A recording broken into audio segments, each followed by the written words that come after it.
छोटिया लंबा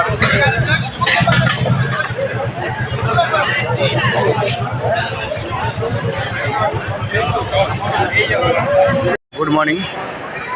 आज शुभ शनिवार आसतु शनिवार मार्केट।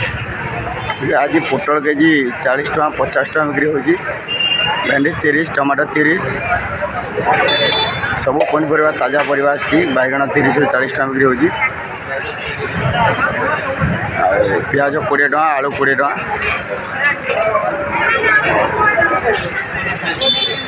देखु बहुत गाड़ी भी लगी, बहुत लोक संख्या भी बहुत। आसतु थे बोली मार्केट को आसतु। देखिए झुंग 50 टका केजी,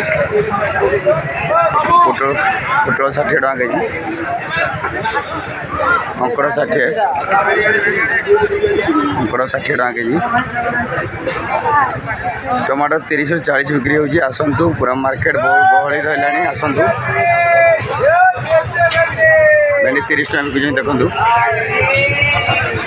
एबे मार्केट स्टार्ट होजी। आपण आसतु, आपन लागिला आपण आसतु देखंतु मार्केट बोली पोजीशन केमि अछि।